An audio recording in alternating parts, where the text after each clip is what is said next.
Have you ever considered that a man's true feelings for you, his deepest emotions, might not be hidden in his words at all, but in something far more honest and revealing? How he behaves in bed might sound unusual, maybe even a little bold, but this idea is actually rooted in one of the most respected psychological teachings of the last century. Carl Jung, the Swiss psychiatrist who changed the way we understand the mind, believed that love is not just a simple emotion. It is a force, unconscious, instinctive, and raw, that shows itself in moments of deep vulnerability. In other words, the truth of how a man feels about you isn't always something he can say out loud, but it can often be seen, especially in those silent, exposed moments of intimacy. That is why today, we are going to look at 4 unconscious behaviors that, according to Jungian psychology, reveal not just desire, but true devotion. These aren't habits or tricks, they are emotional revelations. And if you've ever found yourself wondering, is this real or is it just sex? These signs will help you see more clearly. Let us start with the first and perhaps the most haunting sign: deep eye contact during intimacy. At first glance, it may seem simple or even obvious, but what really happens when a man cannot stop looking at you in those intimate moments, when his gaze lingers longer than it needs to, not out of lust, but out of something quieter and deeper? Jung once said the eyes are the windows to the soul, and that is not just a poetic phrase. In the unconscious mind, the gaze is like a direct signal of truth. Words can lie, and actions can pretend, but the eyes expose the self. A man who is truly in love might not even realize how long he is looking at you. He does not plan it or try to do it on purpose. It just happens naturally. In that moment, he is not only seeing your body, he is showing you his own emotional truth, his need for closeness, his trust, and his surrender. I used to think that long eye contact during sex was just a part of passion or ego, maybe even a sign of dominance or visual attraction. But I do not think that anymore. When a man keeps his gaze locked on you while he is most vulnerable, skin to skin, it is not about what he sees. It is about him allowing himself to be seen. Through his eyes, he is saying that this is who he is, and he has nothing to hide from you. Whether he is aware of it or not, that is a quiet but powerful act of love. But let us not over-romanticize it too quickly. Not every intense stare means love. That is why this sign needs to be understood together with what Jung called the anima, the inner feminine aspect of the male psyche. When a man's heart is awakened, he does not seek control or conquest. He seeks connection and understanding. That is when his gaze changes. It becomes less about ownership and more about presence. It is subtle, almost sacred, and unforgettable. Now, here is the emotional contrast. What does it mean when a man avoids your eyes during intimacy? Maybe he is shy, or maybe he is distracted. But according to Jung, it could also mean something deeper. It might reveal a part of himself that is guarded, a self he is not ready to show. Avoiding eye contact does not always mean indifference. It can also be a kind of protection, a fear of being seen too clearly. It can show that love, if it exists, is still struggling with hidden feelings of shame, guilt, or emotional wounds. That struggle between connection and avoidance is the real battlefield of intimacy, where love either grows or fades. And yet, when two people hold each other's gaze even for a few seconds, something rare happens. The world seems to fade away, time slows, and the ego disappears. In that stillness, without a single word, he might be telling you something he cannot say. You are not just a body to him, you are home, and you are someone his soul knows. That realization, as moving as it is only the beginning, because what happens next, when eye contact turns into action, can reveal even more. So what does it mean when in the most intimate moments a man seems more focused on your pleasure than his own? Not in a showy way, not to impress, but as if it comes naturally, like he cannot help it. According to Jungian thought, this is not just kindness, it is a deep, unconscious act of devotion. When a man truly loves, he does not have to try to put you first. Something inside him, something ancient and instinctive, simply takes over. This brings us to the second sign, selfless giving. During intimacy, Jung often talked about what he called the sacred union, the merging of opposites, masculine and feminine, body and soul, mind and emotion. In real love, these do not just meet, they blend. A man in lust wants release, but a man in love wants unity. He becomes tuned to you, your breath, your rhythm, and your needs. He learns your pleasure not through questions, but through quiet attention, through the way his body listens to yours.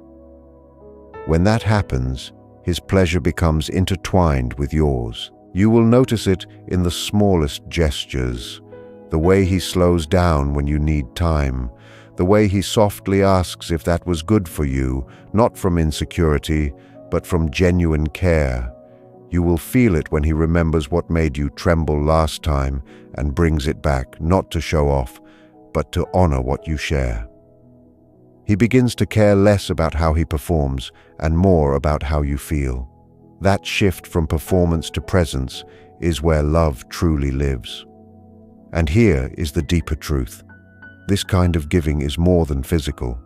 It is healing. A man who puts your pleasure first may be someone who has faced his own inner shadows, his shame, his fear of not being enough, or his hidden insecurities. Jung believed that intimacy uncovers our repressed selves, the shadow parts of us we try to hide. When a man has faced those inner battles, when he is no longer ruled by the need to prove himself, something transforms inside him. He gives not to win love, but because he already feels it. But it is also important to pause and understand that selfless behavior can sometimes be misunderstood. Some men give too much not from love, but from fear. Fear of rejection or of not being valued. That is why awareness matters. True giving is calm, not desperate. It flows naturally, not as an effort to earn approval. So when a man moves from his ego to his empathy, from his need to impress to his desire to connect, that is when intimacy becomes more than just physical. It becomes emotional truth. It becomes the language through which his unconscious speaks. Because love, in Jung's view, is not a perfect performance. It is an act of integration, a dance between strength and softness, control and surrender.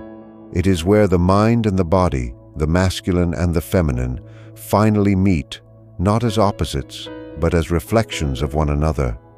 And when that happens, when his gaze, his touch, and his actions align, you are not just witnessing affection, you are witnessing transformation. What if he is simply good at sex? What if he is just well-trained, experienced, and knows what to do? The real answer is not in how skilled he is, but in the tone that lives beneath his actions. Is his touch consistent or calculated? Does his care continue outside the bedroom, or does it fade the moment the pleasure ends? Because love does not clock out when the lights turn off. The real sign of love is found in how his attentiveness flows naturally afterward. Not as a duty, but as a quiet need to make sure you still feel seen, safe, and cherished. His body language, his tone, and the way he moves or speaks afterward all reveal one truth. To him, you are sacred. There is something almost spiritual in that kind of connection. It is not just physical pleasure anymore. It becomes something deeper, a moment of spirit meeting spirit. Jung described this as the union of masculine and feminine energies when the one who usually pursues learns to surrender, and both partners are changed by that exchange. This is not a man trying to prove how good he is. This is a man who has seen your worth and through giving to you remembers his own tenderness, his ability to love without defense or demand. Yet there is one more layer left open, something still humming beneath the surface. Because what happens after the giving? When the act ends, when the breath softens, and when silence fills the room, what happens then? That is where the third sign appears, and it might be the most emotionally revealing of all. It is easy to get lost in what happens during sex, the passion, the intensity, and the surrender. But the real truth often shows itself afterward when everything quiets down. When there is nothing left to perform, when it is just two people stripped of every layer physically and emotionally, this is the third sign, a man's openness and tenderness after intimacy. What a man chooses to do once the moment ends says more about his heart than any "I love you" whispered during it. Jung believed that the masks we wear and the roles we play in daily life fall away most easily in moments of vulnerability. Intimacy is not just a physical act, it is a doorway into the unconscious.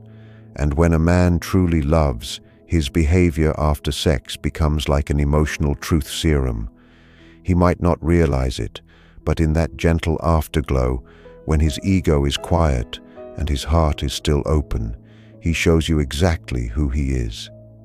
You will notice it in the way he holds you longer than needed, not to claim you, but to stay grounded in you, as if your closeness brings him back to something real.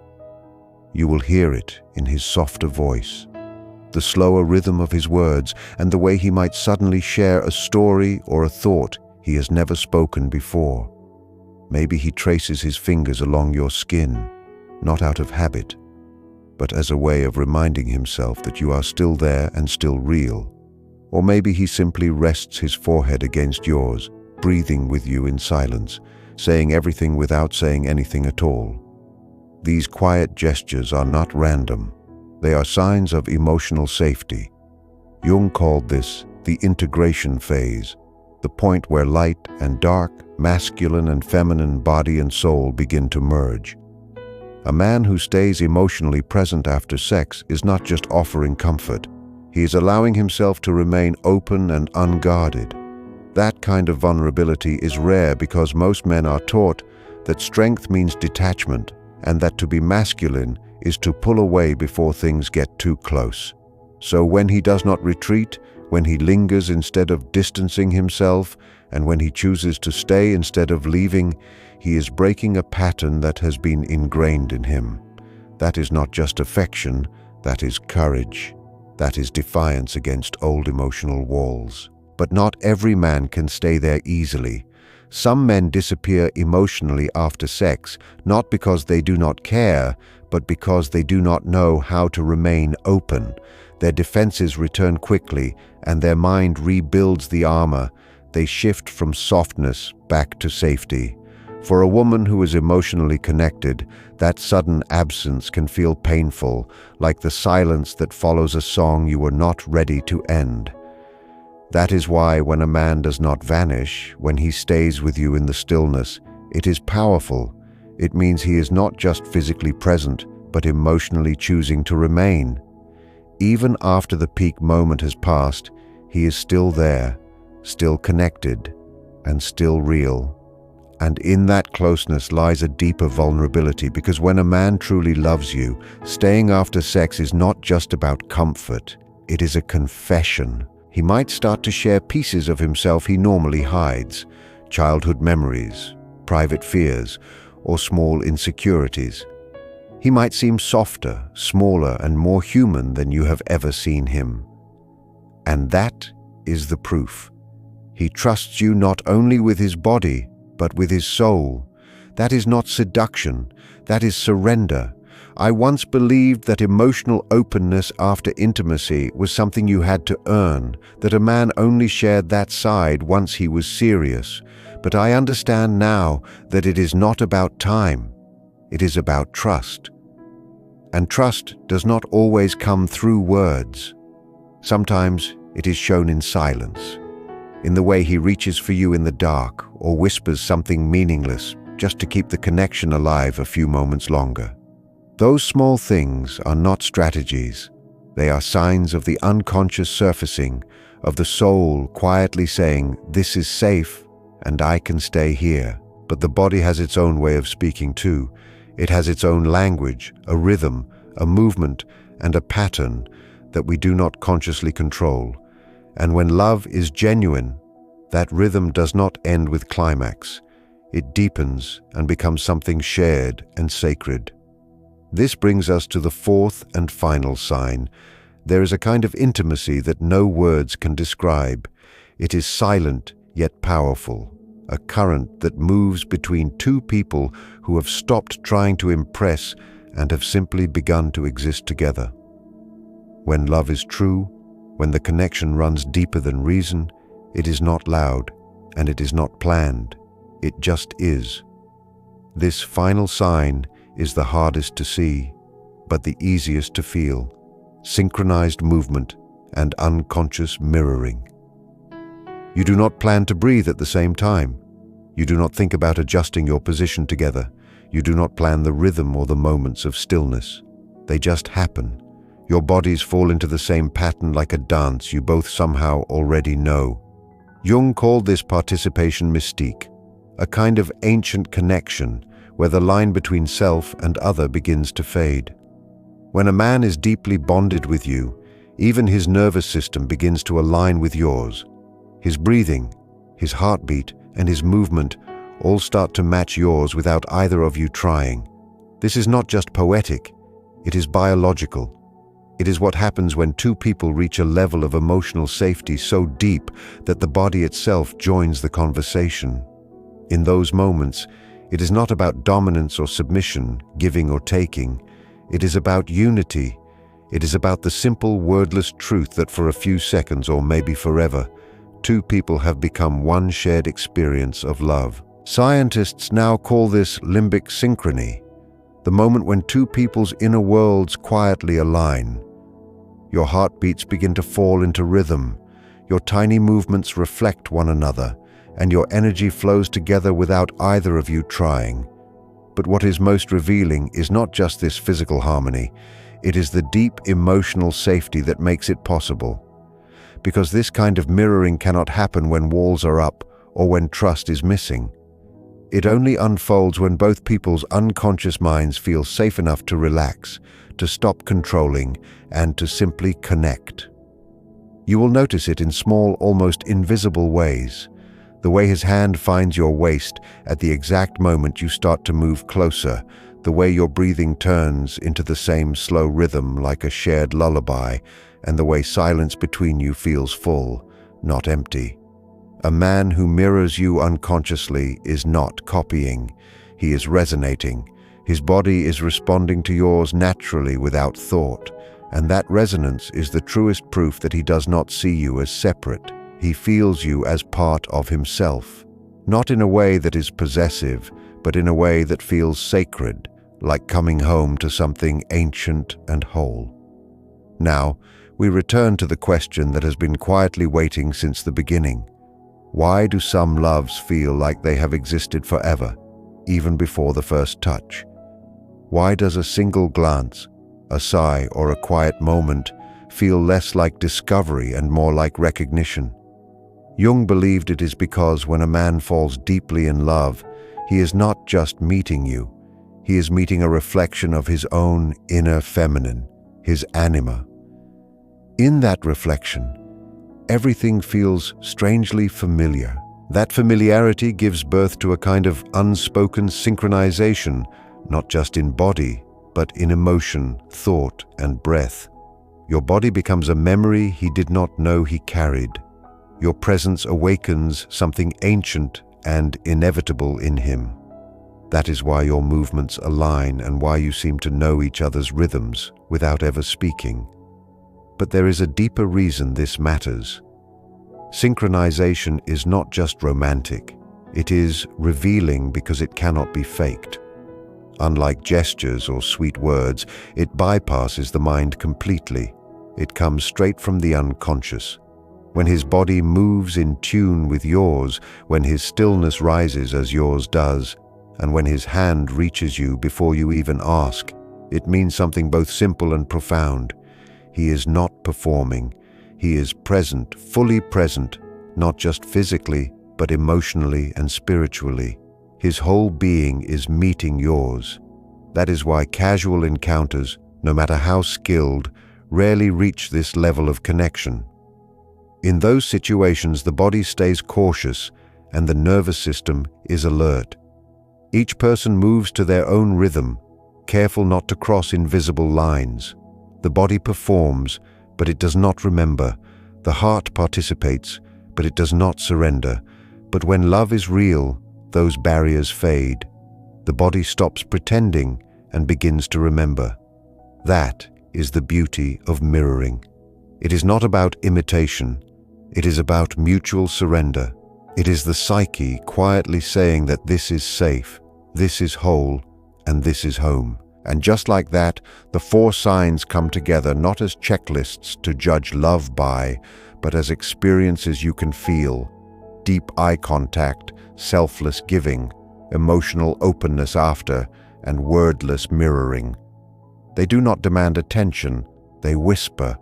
But when they appear, you do not need to question them. You feel them deep inside, in your bones, in your quiet knowing.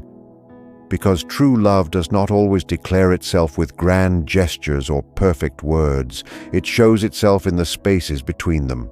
It lives in the pauses, in the way his eyes soften when he looks at you, and in the way his touch listens rather than takes. When these signs are there, he does not just say he loves you, he shows it, often without even realizing it. But now the question turns gently back to you. Because love is not only about recognizing signs in someone else, it is also about listening to your own intuition when those signs appear, or when they do not. Before we close, there is one final truth Jung pointed toward, one essential reality hidden beneath all of this. At the heart of every gesture, every kiss, and every moment of closeness lies one simple truth: the body never lies about love. Carl Jung did not describe love as just a feeling. He saw it as a psychological event, a moment when the unconscious speaks through instinct, touch, gaze, and surrender. That is what makes these four signs so powerful. They are not techniques or behaviors meant to impress. They are confessions from the soul. They speak of alignment, not performance. When a man holds your gaze during intimacy, when he focuses on your pleasure before his own, when he stays tender and open afterward, and when his body naturally falls into rhythm with yours, he is not just showing affection, he is showing integration. His inner and outer selves have aligned. His love is not just an emotion anymore, it has become a state of being. But perhaps the most important realization is this: if he does not show all these signs, it does not automatically mean he does not love you. Sometimes it means something else entirely. It might point to emotional unavailability, fear, or disconnection from his own inner world. And that does not make him bad or broken. It makes him human, still learning, still growing, and still trying to map the landscape of his own psyche. That is why awareness matters so much. When you understand these signs, not as tests, but as quiet indicators, you begin to see more clearly where you stand, not through what he says, but through what his unconscious reveals. So now the mirror turns toward you. Does your partner show these signs? Have you ever felt that silent harmony, the effortless care, and the tenderness that lingers after, the sense that this is not just desire, but home? Or have you felt their absence, and in that silence found yourself asking questions your heart has been carrying for too long? Share what you felt. Speak it aloud. Because love, when explored with honesty and depth, becomes not only something we feel, it becomes something we finally understand. And if this reflection moved something inside you, if it gave you a moment of clarity or comfort, do not let it fade. Stay with it and stay curious. Subscribe, share, and keep exploring with us, because this is only the beginning. Next, we will turn to the other side of Jung's vision, the shadows. We will look at the red flags and hidden psychological patterns that can reveal when a connection feels deep, but is actually built on illusion, projection, or emotional emptiness. If you are ready to understand not just what real love feels like, but how to recognize when it is incomplete, let us know. Until then, remember this: the unconscious always speaks. You just have to listen to what happens in the silence between words. That is where truth lives. That is where love either blooms or quietly fades. In our next discussion, we are going to dive into the darker side of these ideas by looking at what Carl Jung called the shadow. While the first 4 signs help us see true love, these next patterns will show us when a deep connection might actually be an illusion. We will explore how the shadow can make a relationship feel intense and magical at first, even when it is not built on a healthy foundation. Sometimes, what feels like a soulmate is actually just a projection of our own unmet needs or hidden wounds.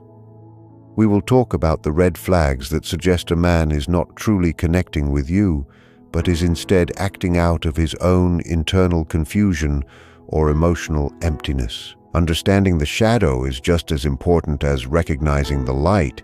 It helps you see why some people feel perfect in the beginning, but then suddenly become cold or distant. We will look at how the unconscious mind can trick us into staying in relationships that do not serve us, and how to tell the difference between a sacred union and a painful psychological trap. By looking at these hidden patterns, you can learn to protect your heart and ensure that the intimacy you feel is based on reality rather than a dream.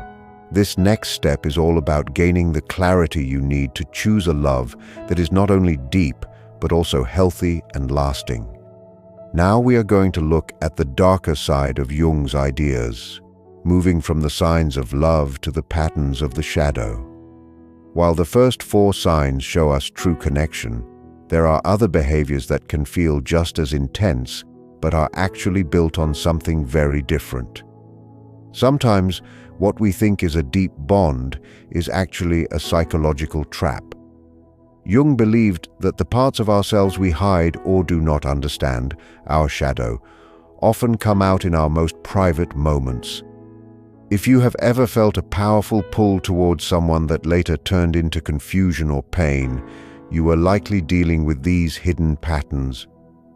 Today, we will explore the red flags that show when intimacy is not based on love, but on a psychological illusion. The first shadow sign is what Jung called projection. This happens when a man does not actually see you for who you are. Instead, he sees a perfect image he has created in his own mind. In the beginning, this can feel amazing because he treats you like a goddess or a dream come true. His gaze is intense and his words are beautiful. But this is not the deep eye contact of a man who is present. It is the stare of a man looking at a fantasy. When you start to show your real self, your flaws, your bad days, or your human needs, he may suddenly become cold or disappointed. This is because he was never in love with you. He was in love with the version of you he invented to fix his own inner emptiness.